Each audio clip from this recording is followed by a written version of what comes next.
Hi, my name is Makayla Scott, and these are my 10 social concepts. Thomas Stan.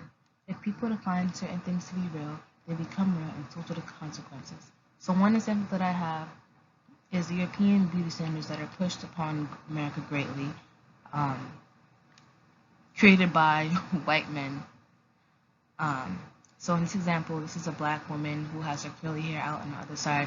It's a black woman with lighter complexion but with weave. On the left, she's seen as ratchet, unkempt. Her hair is nappy, and on the right, she's seen as though she doesn't love herself and that she is just not fit. And you can create your own reality. So just because this is someone's reality of white women are seen as pretty and that's the standard, you can create your own standard and have your own beliefs because it's your reality. Socialization.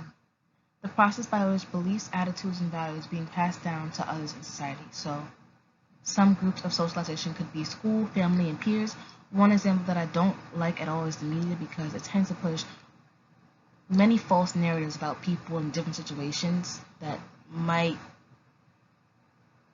make people look at others in other situations differently. Yeah. Xenocentrism, the belief that one's own culture is inferior to another culture. One example could be black people who feel like black culture isn't as great as Japanese culture because of the food, language, and other things like anime. Functionalism, the theory that all aspects of a society serves as a function and are necessary for the survival of that society. Basically, functionalism means that everything works as a team, everyone has their own jobs, and if one group fails or falls, the other groups have to be able to accommodate for that group for the survival of that society. Cultural appropriation, the unknowledge or inappropriate adoption of practices, customs, or aesthetics of one social or ethnic group by members of another, typically dominant community or society. This is predominantly done by white people who tend to take other people's cultures, make it in a costume, wear it whenever they want to, or take their ideas and then change it into their own watered down version. So in this example, I have these white women who are wearing braids, cornrows, and they are cornrows, but as Kim Kardashian put it, they are now boxer braids, which is completely false and just blatant disrespect and just ignorant.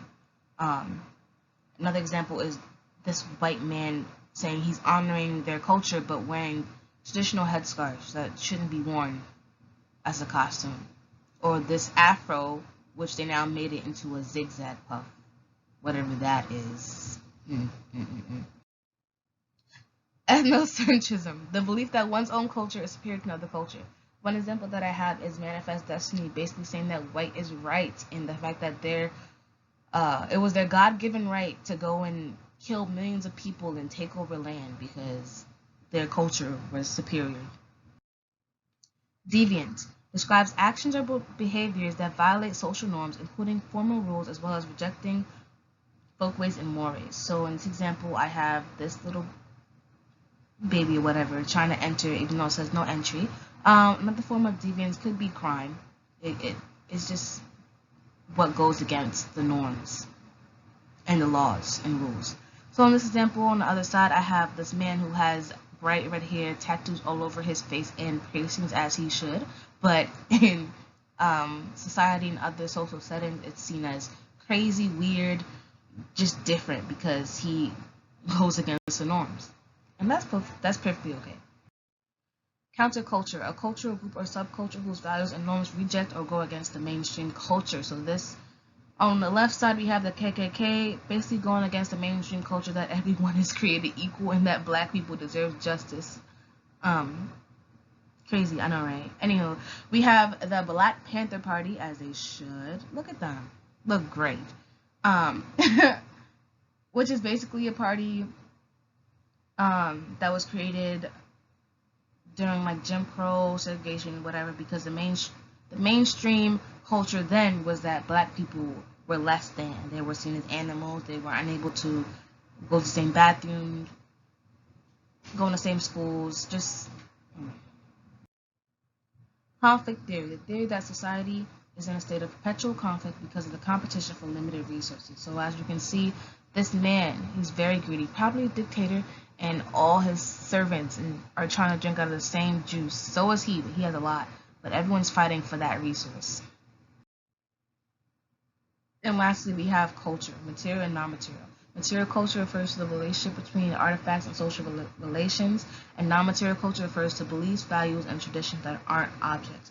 So one example that I have is food. I think this is Indian food, very predominant culture with, I think that's naan actually.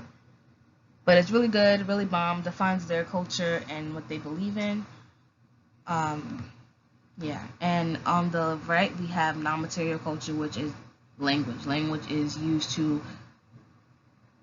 bring people together, be able to communicate ideas throughout societies because they have the same language, and it's not material. So yeah.